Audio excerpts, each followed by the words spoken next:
हमने सबको देखा, अपने को नहीं देखा, इसलिए अपने आप का देखना अद्भुत लगता है, अपने आप को समझना अद्भुत लगता है। दूर की वस्तुएं दिखती हैं, निकट की वस्तुएं कम दिखती हैं, और जो स्वयं ही है वो तो दिखता ही नहीं है। किसी ने पूरे जीवन में अपनी आँखों को नहीं देखा, दर्पण में केवल प्रतिबिंब देखा है, परछाई, आँखों को नहीं। लेकिन किसी से कहा जाए तुम्हारे आँखें नहीं हैं तो नाखुश हो जाएगा। आज तक नहीं देखा तो क्या प्रमाण है आँखें? क्योंकि दुनिया को देखता है, इसलिए आँखें स्वयं सिद्ध हैं। संसार को देखता हूँ तो किससे देखता हूँ? आँखों से। आँखों को देखूँ या न देखूँ, संसार को देखता हूँ, इसलिए आँखें स्वयं सिद्ध हैं। सबको जानता हूँ, कौन जानता है? मैं कौन हूँ? जो सबको जानने वाला है वही आत्मा है, वही जीव है, चेतन है, वही आपका अस्तित्व है। और वो अद्भुत लगता है। आश्चर्यवत् पश्यत वदत इत्यादि गीता में भी कहा गया है, उपनिषद में भी कहा गया है। रूह और जिस्म का रिश्ता भी अजीब है। जिंदगी भर साथ रहे लेकिन तौर्रुफ न हुआ। शरीर और आत्मा का संबंध अद्भुत है, अजीब है, अद्भुत है। जीवन भर साथ रहे लेकिन तौर्रुफ न हुआ, परिचय नहीं हुआ, परिचय के लिए चेष्टा नहीं हुई। अद्भुत रूप अनूप कथों कहो तो को पति आई। लेकिन साहब कहते हैं जहाँ जहाँ देखो तहाँ तहाँ सोई सब घट रहा समाए। जहाँ जहाँ देखता हूँ तहाँ तहाँ वही है, सब घट में वो समा रहा है। जो सब घट में है वही वह है।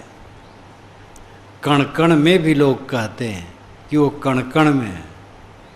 कण कण में है ये कहना भाव उठता है, घट घट में कहना ये अनुभव है। घट घट घट कहते घड़ा को, यहाँ घट का अर्थ है शरीर। पर्त शरीर में आत्मा निवास करता है, ये अनुभव का विषय है। कण कण में है ये भावुकता है। कबीर साहब कण कण नहीं कहते, घट घट कहते हैं। एक पंडित ने कहा था, मुझसे बातचीत की, मेरे सामने तो नहीं कहा, जब वो चले गए तो अपने छोटे पंडित से कहे। वो बहुत बड़े पंडित थे जो मुझसे बात किए थे, बहुत विद्वान थे, प्रकांड पंडित, अवध क्षेत्र के थे, अब नहीं रहे।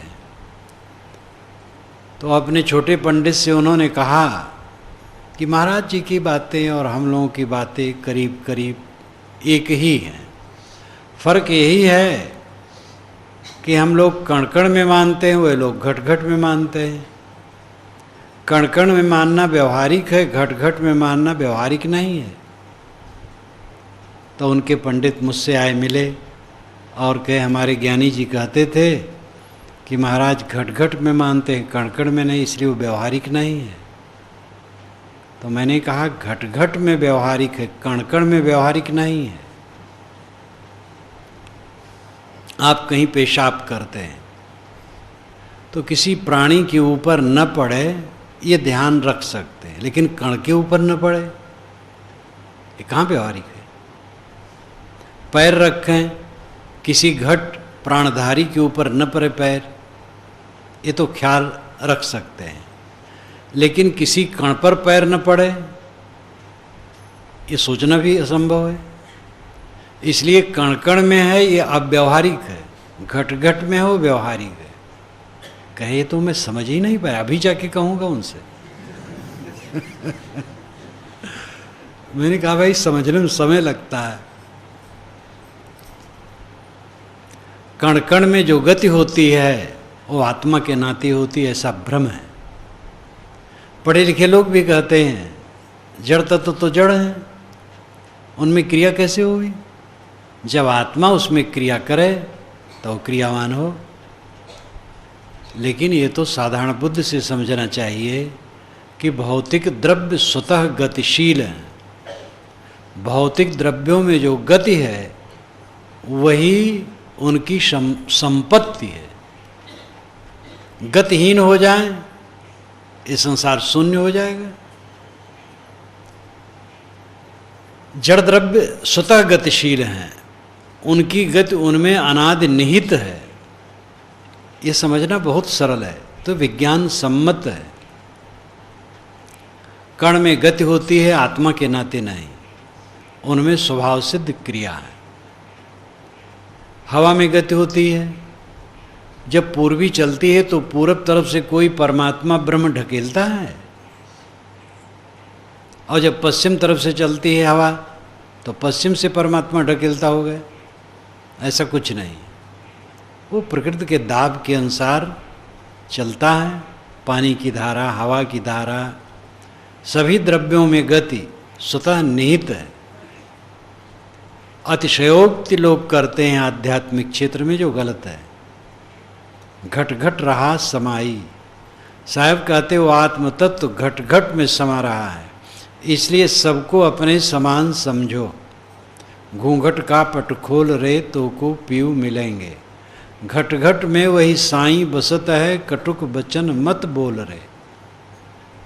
घट घट में वही साईं बसता है, इसलिए कट वचन न कहो। कट वचन कहते हो तो अपने साईं को मानो दुखाते हो। साईं परमात्मा ब्रह्म ईश्वर ये घट घट में जो बसा है यही है। तो भाई रे अद्भुत रूप अनूप कथ्यो है, कहो तो को पति आई। जहाँ जहाँ देखो तहाँ तहाँ सोई, सब घट रहा समाई। लक्ष्य बिन सुख, दरिद्र बिन दुख, नींद बिना सुख सोए। लक्ष्य कहते हैं लाख की संख्या को। लाख की संख्या का लाक्षणिक अर्थ है बहुत धन, वह लखपति। आज भी कहा जाता है लखपति होने का अर्थ आज तो खास नहीं रहा। आज करोड़पति अरबपति कहने से लगता है कुछ दम है। लखपति तो एक छोटा दुकानदार भी होता, सब बेच दो तो लाख से अधिक हो जाएगा। बहुत छोटी दुकान है, वो कई लाख में बिक सकती है। तो लक्ष्य लाख, लाख का अर्थ है लाक्षणिक धन ज्यादा होना। लक्ष्य बिन सुख, धनपति हुए बिना भी वो सुखी रहता है। जिसे आत्मज्ञान है, जिसने आत्मशोधन किया, जिसने अपने आप को सुबस किया, वो लखपति हुए बिना भी सुखी रहता है। यानी धनी हुए बिना भी सुखी रहता है। धनी होने का मतलब है अतिरिक्त धन वाला होना। जिनको हम धनी नहीं कहते हैं वे भूखों नहीं मरते हैं। धनी का अर्थ है बहुत ज़्यादा है धन। बाकी जो कमाते खाते उनको धनी नहीं कहा जाता है, लेकिन सब कमाते खाते हैं। तो साहब कहते हैं लक्ष्य बिन सुख, लखपति हुए बिना, धनपति हुए बिना भी वो सुखी रहता है। आखिर हमारे शरीर के लिए क्या चाहिए? थोड़ा सा भोजन और थोड़ा वस्त्र और रहने की थोड़ी जगह, बस हो गया। और ज़्यादा जितना होगा क्या किया जाएगा?